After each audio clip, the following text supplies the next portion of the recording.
Oi, eu sou a Isabela. E eu sou a Monique. E este é mais um Horrorizadas.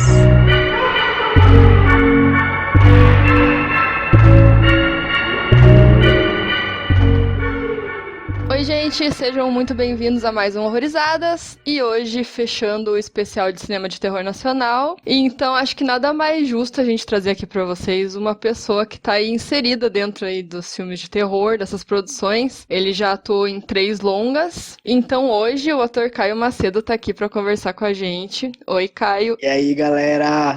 Obrigada por ter aceitado o convite. Seja bem-vindo. Obrigado eu. Eu que sinto honrado, assim, fazer parte desse grupo, né, dessas pessoas que gostam desse gênero, assim, porque é algo que tá começando muito, assim, né, tá aumentando muito a demanda agora nesse tempo. Então é algo muito bacana você firmar, sabe? Ainda bem, né, que tá aumentando. Sim.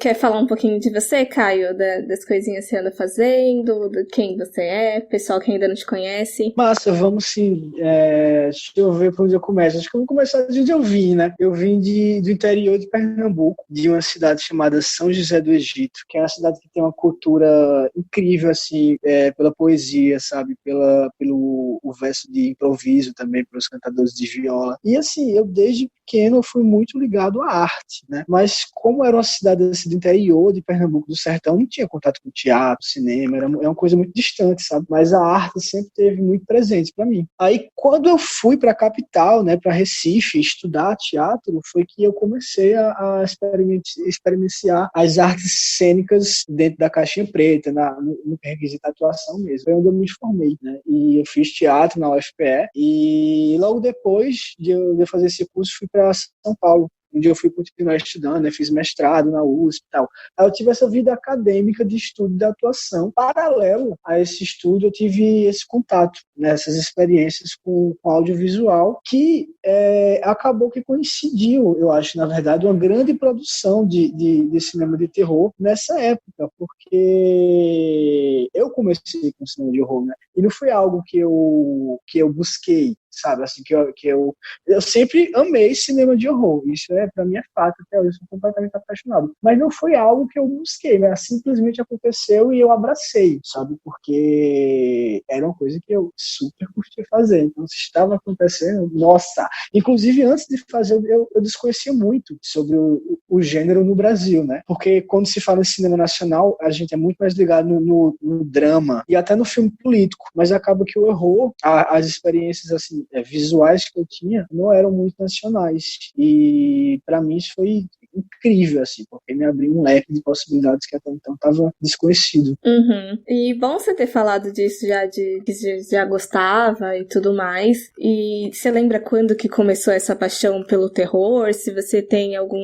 subgênero dentro dele favorito? Cara, para mim, começou com um convite para fazer A Noite Amarela, né?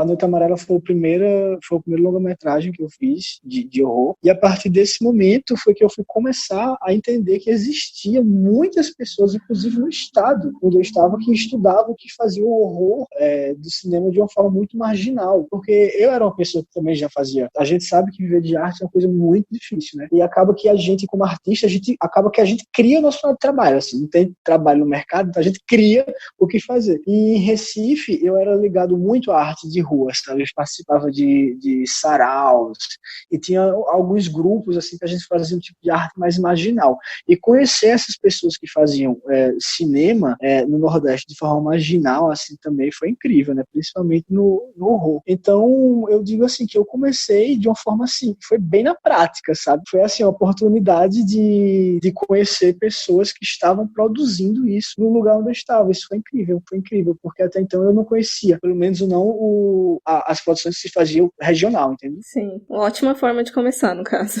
Nossa, total.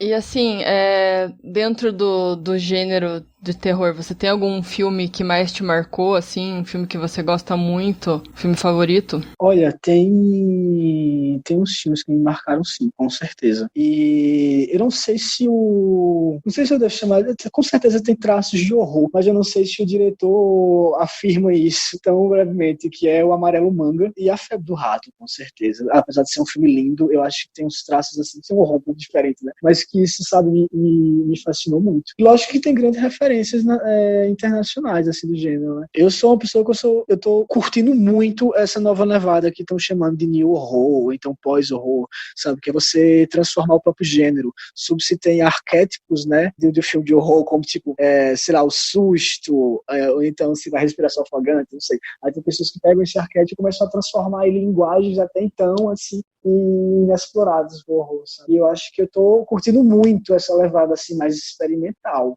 Os próprios filmes que eu tive a experiência de fazer eram meio assim. A própria Noite Amarela é assim, né? Sim, com certeza. Na verdade, a pegada do podcast que a gente tem é ir mesmo pra esses filmes um pouquinho fora daqueles moldes que tá todo mundo acostumado, assim. Então, acho que o Noite Amarela, que é o que a gente viu, entra muito nisso. Uhum. Foi o que chamou a atenção da gente, inclusive, né? Desses 3, né, que você atuou, Noite Amarela, foi o que mais chamou a nossa atenção mesmo. Os outros, eu nem sei, o School já tá com previsão de estreia, eu não lembro de ter visto. Na verdade, mudou muita coisa, né? Que tanto o Cemitério quanto o School e o estrear agora em festivais. Só que como os festivais estão sendo adiados pela pandemia, aí, pelo que eu entendi, assim, com a galera que eles estão reorganizando. O School vai ter uma exibição do Fantaspoa, se não me engano agora, de forma online. Se eu não me engano, é no Fantaspoa. Ah, aí sim.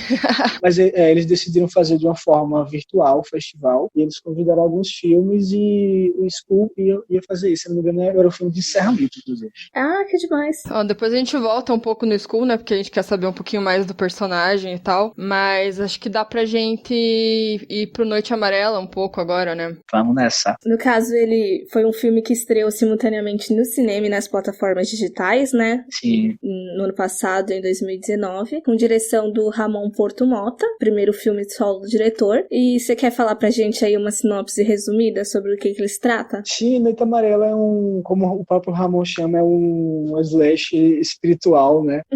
Um team mover de jovens mortos. Um grupo de 7 jovens que está nessa transição do ensino médio, né, para fora do colégio, resolvem, como um bom filme de sessão da tarde, resolvem comemorar o fim do ensino médio, né, em uma casa, em um lugar inóspito. Só que é uma casa em um lugar inóspito e um filme de horror, né? Então vocês imaginam o que acontece nessa casa. Mas é isso, é com esse roteiro aí clássico, né, de jovens perdidos, né, de jovens que são assombrados por algum mal misterioso. Assim, a gente sabe, mas não sabe, né? Porque uma coisa que me chamou muita atenção foi que esse filme é, tipo, muito enigmático, assim. Eu diria até meio onírico, digamos assim. Porque eles são assombrados por algo que não se sabe muito bem o que é. Então é meio que uma representação do medo do desconhecido. Enfim, eu achei isso muito bacana. Então, e é muito fora, assim, do padrãozinho, assim. E foi isso que me chamou muita atenção, porque eu que sou uma pessoa que vejo filme de terror desde criança, já passei por todos os subgêneros possíveis. Quando você pega um filme ainda brasileiro, assim, que tem uma proposta totalmente diferente e única, assim, então pra mim foi uma surpresa muito grande esse filme. Total, pra mim também.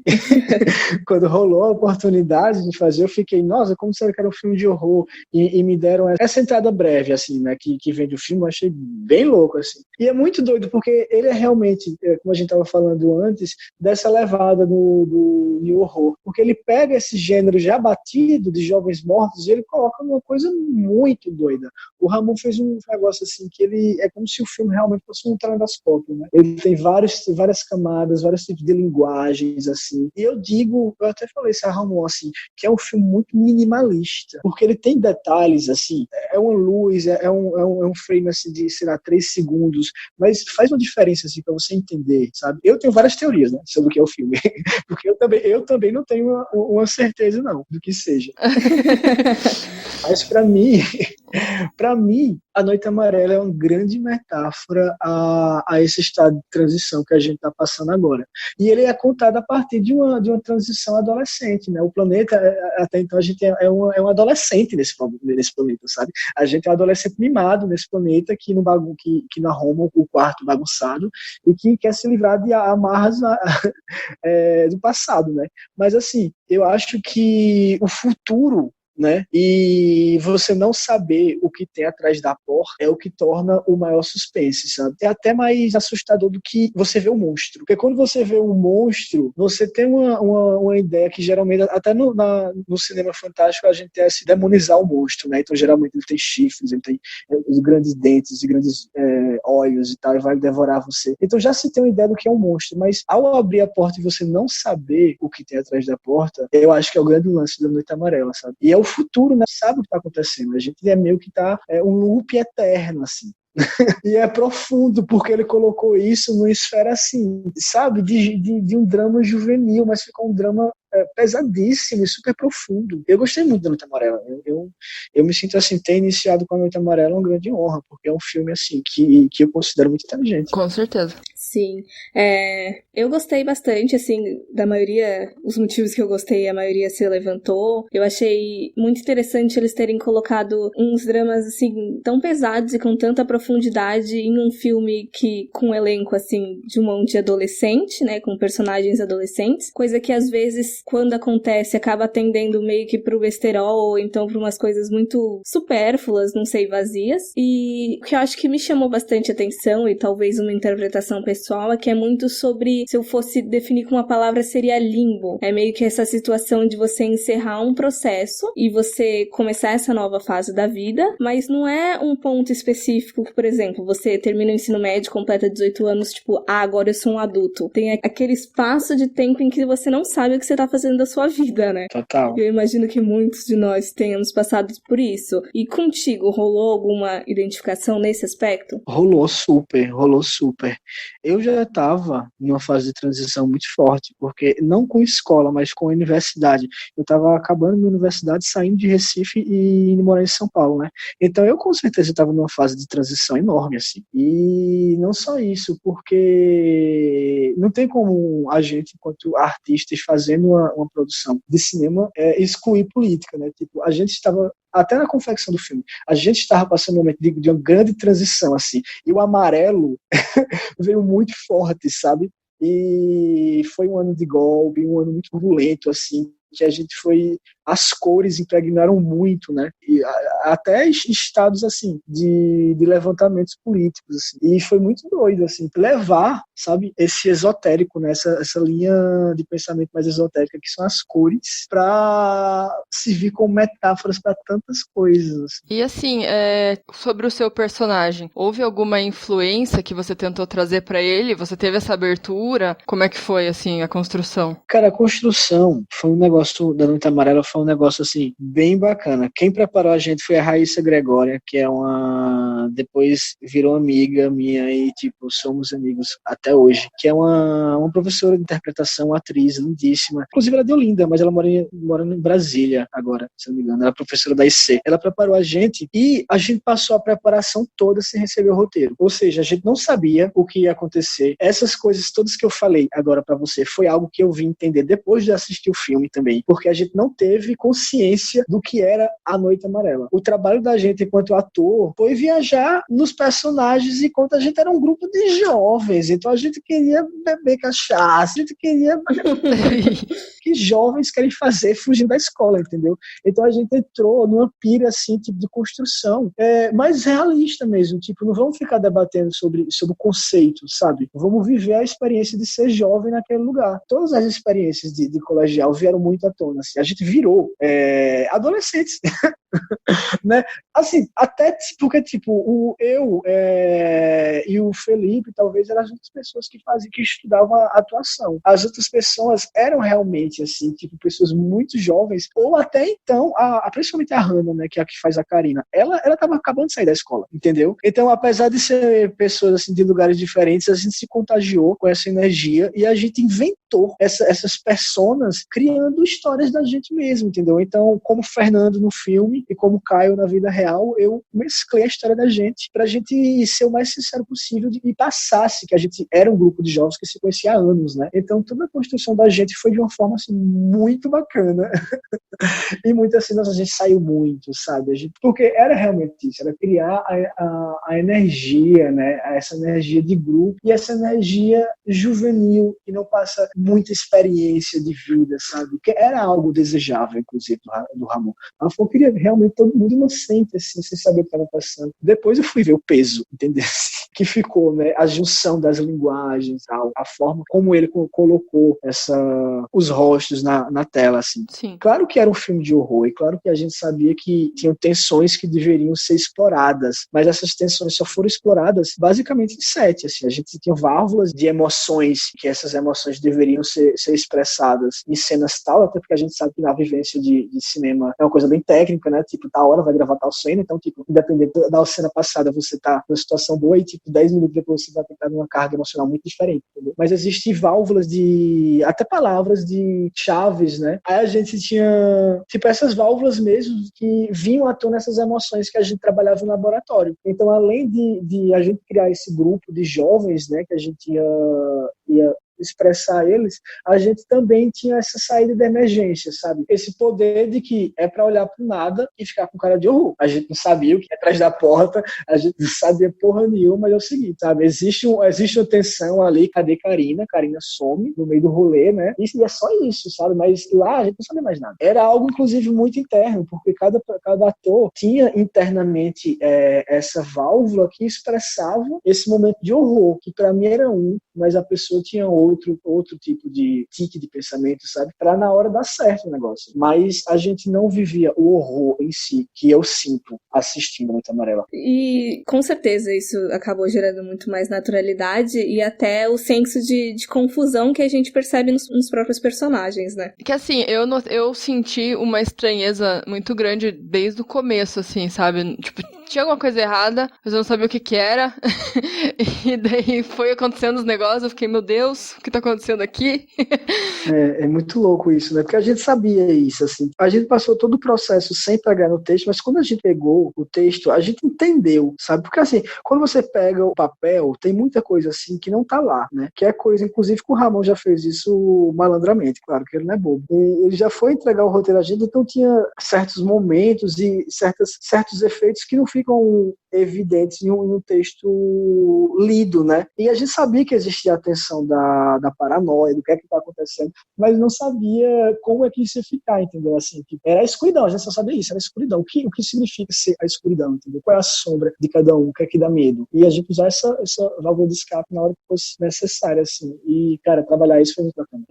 E só antes da gente começar as perguntas dos ouvintes, dos seguidores, caso vocês tenham se interessado pelo filme, ele já está disponível em diversas plataformas, até onde eu sei, no Now, no iTunes, no YouTube, Vivo Play e Google Play. Bastante lugar aí. Só tá faltando passar aquelas bolas desenhando nada por aqui. Qual desenho? Não sei lá, aquelas bolas que passa rolando desenhando nada. Quando tá tudo quieto e não tem ninguém por aqui. Bola de fé naquilo. É. O que tem? Só tá faltando passar uma daquelas bolas desenhando nada por aqui. Qual desenho? Aquela bola que passa, um desenho animado, rolando. Quando tá tudo quieto e não tem ninguém aqui. Bola de fé naquilo. E o que tem? Só tá faltando passar uma daquelas bolas desenhando nada por aqui. Qual desenho? Não sei lá, aquelas bolas que passa, quando tá tudo quieto e não tem ninguém. Bola de fé naquilo. E o que tem? Tentar ir agora para as perguntas que mandaram pra gente. A primeira é do Thiago Basso no Instagram e a pergunta dele é como você constrói seus personagens. Então, a construção de personagem, ela é muito particular ao projeto em si. Então, não existe uma forma que eu possa dizer, eu construo o personagem dessa forma, porque cada processo, cada projeto, ela exige uma construção diferente, entendeu? Então, há projetos que não há palavra, há projetos que só há intenção de olhar, de sentimento. Então, a construção de personagem é algo muito particular. Existem inúmeros tipos de métodos diferentes de atuação, sabe? O que está acontecendo agora no audiovisual, principalmente no cinema, é um tipo de atuação mais realista. Então, isso inclui muito a escola de Stanislavski, que é algo mais relacionado à memória efetiva. Então, tipo, até as buscas, os castings que as pessoas fazem, já é visando isso. Eles já escolhem os atores que eles acham que tem uma carga emocional possível a interpretar algum tipo de personagem em questão. Então, até na escolha do personagem, ali já é uma construção do personagem, sabe? E e é assim. E tem outra aqui, do Instagram também, da Marie, não sei como é que pronuncia. Olá, Caio, qual a cena do filme de terror que você mais gostou? Eu acho que ela deve estar falando dos que você fez, né, imagino. Eu acho que sim. Então, nossa, difícil, porque foram tantas, né? Bacana, mas deixa eu pensar em uma. Eu gostei muito de gravar umas cenas do cemitério assim, porque eu achava uma coisa muito absurda. Eu quando era criança, eu sempre assistia esses filmes que tem guerras e monstros, assim, tipo Senhor dos Anéis, Harry Potter, sabe? E achava uma realidade tão diferente, assim, porque eu achava, não sei, que não existia muito produções assim no Brasil, produções fantásticas, sabe? E ter a experiência de trabalhar com o Rodrigo Aragão foi muito louco, porque era tudo isso e mais. Aí teve umas cenas do cemitério que pra mim foram muito loucas, assim, de gravar. Sabe, lutas com vampiros, com efeitos especiais, assim, tipo, de precisar ter dublê de boneco, sabe? Aí eu acho que, tipo, pelo menos agora, né, nessa experiência que eu tive, eu marcaria essa experiência aí com o Rodrigo Aragão, porque foi muito doido aquele set. Uhum. A próxima pergunta é do Refines, no Instagram também, e falou assim: Noite Amarela é de uma tensão incrível. Vocês sentiam essa tensão no set? Então, sim, em alguns momentos sim, porque assim, vocês como assistiram à noite, vocês vão até concordar comigo. É um filme que algumas cenas são bem divertidas, né? Tem uma viravolta assim, tipo, principalmente naquele flashback do passado, que é tipo um grupo de amigos se divertindo em bar e tal. Então assim, quando o momento era pra ser tenso, ficava. A gente tinha, tipo, como eu falei, tipo, palavras-chave, ou então válvula de escapes, que a gente sabia que aquele momento era o momento de usar, e a gente jogava como um jogo, e a gente tinha esse controle de mudar. Claro que, às vezes, era um pouco mais difícil mudar do que as outras, né? Mas, em alguns momentos, sim. Ele ficava tenso, e em alguns momentos ele ficava muito descontraído, entendeu? Mas assim, A Noite Amarela foi um filme muito difícil de gravar, muito difícil, porque como se passa em noite, a gente passou 2 meses na noite, tendo que gravar na noite. Então, tipo, na praia, no litoral, era muito vento, era muita chuva, precisava ser iluminado quase todo o tempo, assim, e não podia molhar no equipamento caro e tal. Então, assim, eu lembro que foi uma época, assim, também teve muito estresse, porque teve muitos problemas técnicos, entendeu? Mas, assim, apesar de tudo isso, eu acho que o produto por si só, ele fala, né? Então eu acho que foi um processo bonito, sabe? Um processo de grande aprendizado para muita gente. Eu acho que, falando do escuro, né, no filme, eu notei que, na minha opinião, né, o diretor, ele conseguiu contornar muito bem essas questões, tipo, do filme ser escuro, mas não um escuro ruim, sabe? Assim, tipo, você consegue, sei lá, entender tudo, ver tudo que tá acontecendo, sem ter aquela dificuldade de, tipo, nossa, mas que cena escura e, sei lá, não dá pra entender nada, sabe? Assim, não sei se eu consegui me expressar. Sim. A Flora, a Flora, que foi a diretora de fotografia, ela arrasou muito com a galera dela. Eu lembro que era um desafio, assim, eu lembro que saltavam, mas é doido, não sei o quê, porque realmente era um negócio difícil de fazer, sabe? E era algo intencional, que ele queria o tempo todo trabalhar o escuro, trabalhar as sombras, a penumbra, né? Isso é realmente difícil. Imagina fazer isso com vento e em ar livre. Aí foi um negócio bem difícil, mas ficou muito bonito, eu concordo. A fotografia, pra mim, é um dos fortes do filme. Às vezes as pessoas não sabem os perrengues, né? O Instagram ou Humano perguntou: atores de filmes também tomam sustos ou ficam com medo nas locações? Cara, nessas experimentações, nesses laboratórios, tem de tudo, né? Então, com certeza já rolou isso. Comigo não chegou a tanto, assim, tipo, eu sabia o tempo todo que era um jogo, né? Então, tipo, não rolou isso comigo. Rola o medo da ansiedade de gravar, né? Isso aí rola, isso aí é uma coisa normal. Você sabe que, e principalmente quando é algo que você gosta muito de fazer, né? Aí rola o frio na barriga. É como o teatro. Só que o teatro ainda muito mais, porque o teatro você não pode repetir. Então, imagina que tem o tempo todo várias pessoas que estão lá te olhando para você fazer aquilo, e quando é uma cena difícil, aí que rola mesmo medo, isso é normal. Aí pra mim eu diria que rola esse medo de ansiedade de gravar, né? Entendi. Uma pergunta aqui minha, não foi de convidado, mas já que você puxou isso do teatro, como foi essa tua transição, assim? Você notou muita diferença da atuação de teatro e dos curtas até pros longas? Uma coisa definitivamente deve ter ajudado na outra, mas quais são as maiores diferenças, assim? O teatro me ajudou muito, muito, assim, porque ele me fez uma pessoa melhor. E um ator, ele precisa ser uma pessoa minimamente autoconsciente de si mesmo, minimamente. E o teatro me ajudou a fazer isso. O teatro me fez uma descoberta enquanto ser humano E isso me ajudou para atuar no cinema, com certeza. Mas o tipo de atuação é algo muito diferente. Se eu fosse dizer assim, a técnica de atuação que ela poderia ter me ajudado no cinema, eu não diria, até porque o cinema, até de um filme para outro, sabe? É uma coisa muito diferente, assim, do que a proposta em si, do que tá ali, sabe? Às vezes, o extremo exagero para um diretor não é bacana, mas para outro é super bacana, sabe? Então, é muito, assim, não há uma certeza, é muito louco isso. Mas, com certeza, o teatro me ajudou muito, até porque quando você, tipo, ganha uma maturidade de palco, de lidar com agora, naquele momento, né? Quando você vai fazer isso para uma câmera, que você pode repetir várias vezes, seu corpo tá muito fluido à improvisação, a você jogar com texto, sabe? Isso com certeza ajuda muito, assim. Mas eu diria que o cinema, ele é bem mais pianinho, muito mais pianinho.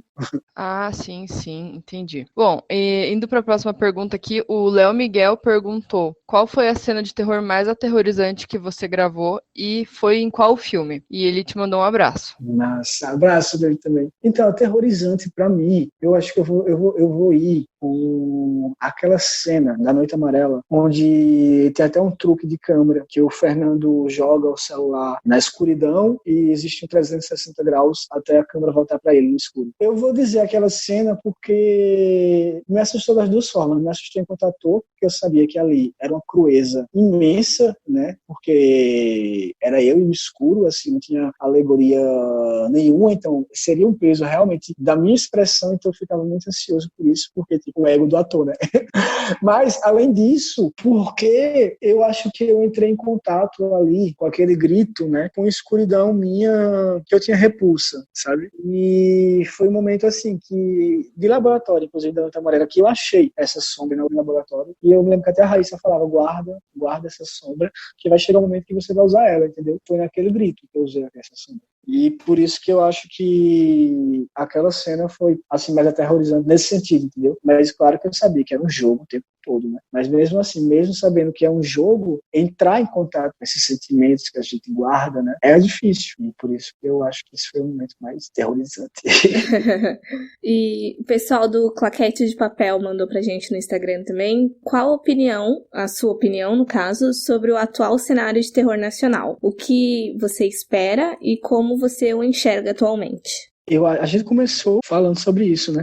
Que eu acho que ele tá muito promissor. É muito louco, assim, porque eu tenho muito a agradecer ao cinema de horror. Porque as minhas experiências iniciais foram pro cinema de horror, né? Depois que eu fui fazer série, que eu fui fazer outra coisa. E eu acho que agora, principalmente, mesmo com essa pandemia, eu tô vendo um movimento muito legal, sabe? Porque rola uma paixão, assim, as pessoas. Mesmo não tendo grana, rola produção. As pessoas que vão fazer festival físico estão tentando adaptar os festivais para que eles aconteçam mesmo assim, sejam festivais online, sabe? Que a gente não pare por causa disso. Até porque tudo indica que o futuro realmente vai necessitar de um pouco mais de cuidado de todos nós, né? Talvez aqueles tempos assim que todo mundo estava nem aí não venha mais ao caso, né? Talvez cada vez mais a gente vai ter que se adaptar a essas coisas. E eu tô vendo já uma necessidade das pessoas já fazerem isso, sabe? Por isso que eu acho que mesmo com tudo isso, é um lado, assim, da nossa arte que é muito promissor. E eu gosto muito quando eu sinto isso. E, na verdade, eu até lembrei, você falando isso, do Fantaspoa que rolou, o At Home. Não sei se você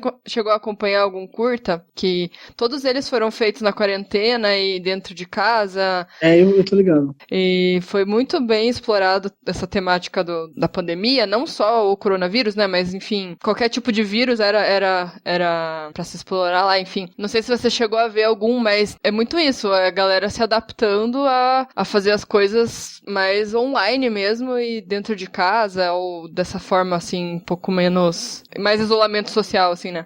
Tô ligado, total. E puxando a próxima aqui, o Souza de Betão, ou Betão de Souza, imagino eu, mandou no Facebook, né? Ele pergunta, você acha que as temáticas do cinema de terror nacional são muito diferentes do cinema de horror dos Estados Unidos? Ou melhor dizendo, a cultura nacional exerce alguma influência na história ou no jeito de contar a história? E se sim, qual? Eu acho que influencia, com certeza, né?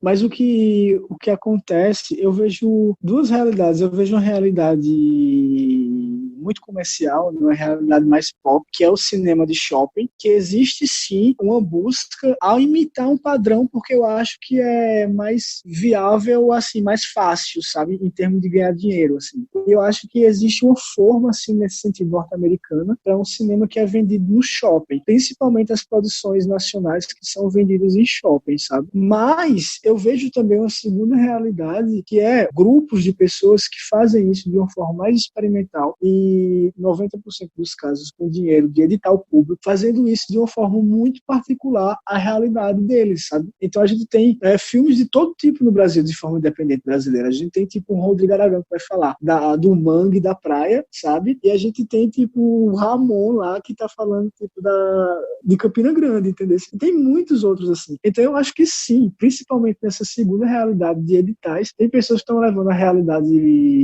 dos seus estados, né, para fazer o drama, né, para fazer a arte acontecer. Sim. A última pergunta você meio que já falou um pouco, mas se você conseguir dar um pouquinho mais de detalhes, assim. O Matheus Freire perguntou como que foi trabalhar com o Rodrigo Aragão? Nossa, o Rodrigo, assim, como ele me passou.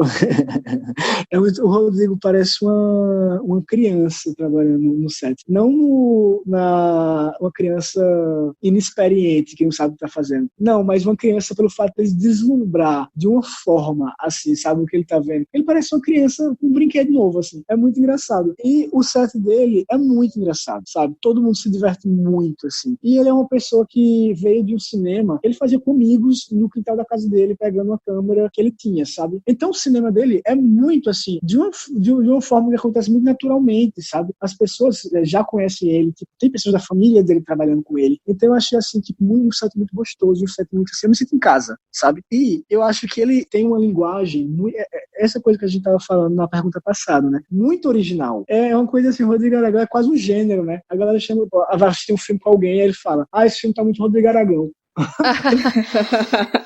Tipo, o cara meio que já criou praticamente uma estética, né? Nessa do gore, assim, dessa coisa, assim. E é muito, muito divertido. Eu sei que assistindo o filme parece um negócio assim, a gente ri muito dos monstros, de ter que ficar na lama, no sangue, sabe? Foi muito divertido fazer isso. Massa, massa. Eu vi uma live dele que ele fez, acho que mês passado. A gente nota, assim, a paixão que ele tem, assim, pelo fantástico, pela nossa própria cultura, assim, que ele consegue projetar nos filmes dele. Eu acho isso muito bacana dele. Gosto muito. Sim, sim.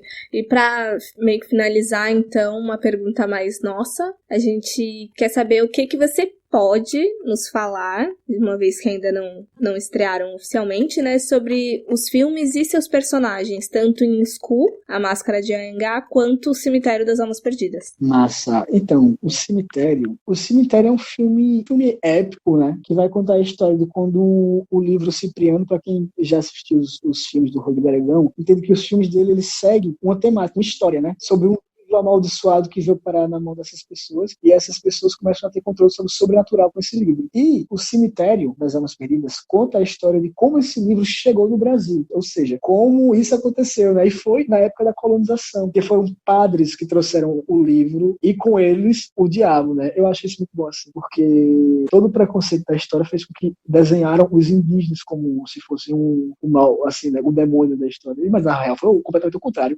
Foram os os portugueses que aplicaram realmente terror nesse lugar. E o meu personagem é um dos padres que vem nessa embarcação trazendo esse livro do São Cipriano. Então eu faço o jesuíta do século XVII, chamado Joaquim. E quando ele chega aqui no Brasil, acontece muita coisa que eu não vou dizer. Mas por enquanto é isso. A gente vai assistir, sim. Sim. Teremos que esperar. Teremos que assistir, tá certo. Sim. Tô doido pra ver também, ainda não vi, hein? Sério? Ai, meu Deus. Sério, só sei do 7.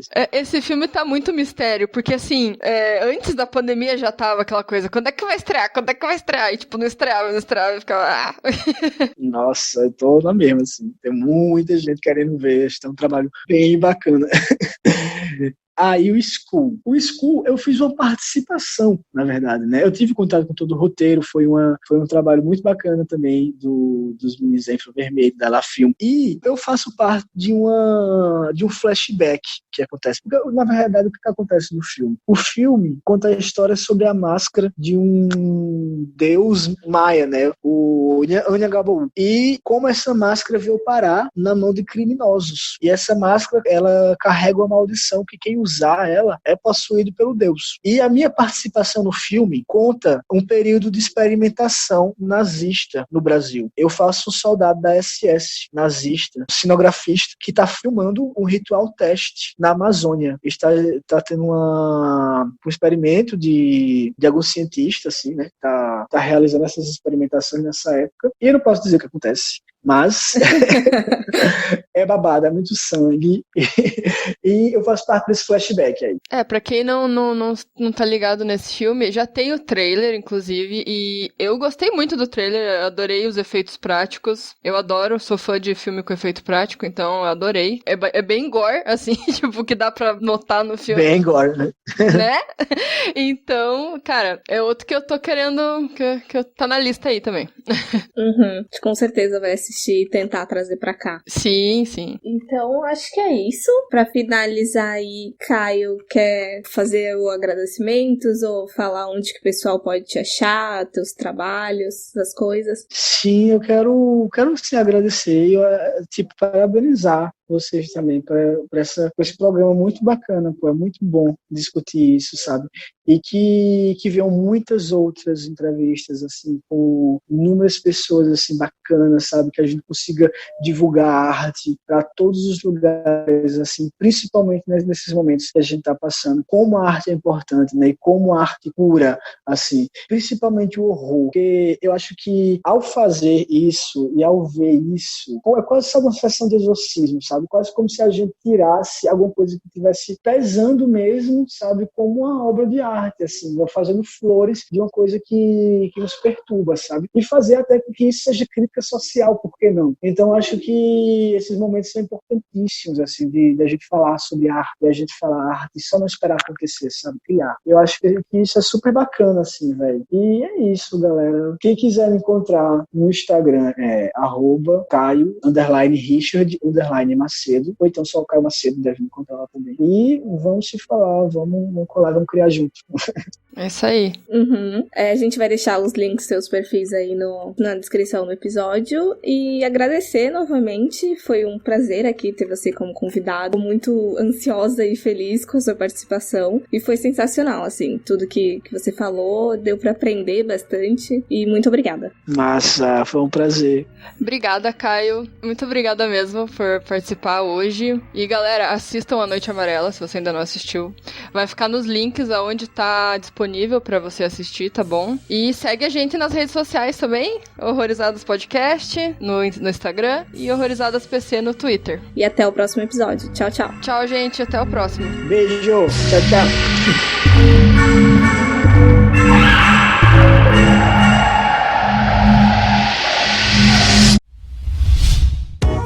A iniciativa Podcasters Unidos foi criada com a ideia de divulgar podcasts menos conhecidos, aqueles que, apesar de undergrounds, têm muita qualidade tanto em entretenimento quanto em opinião. Por aqui você tem a chance de conhecer novas vozes que movimentam essa rede. Então entre lá no nosso Instagram, o @Podcasters Unidos, é só escolher e dar o play.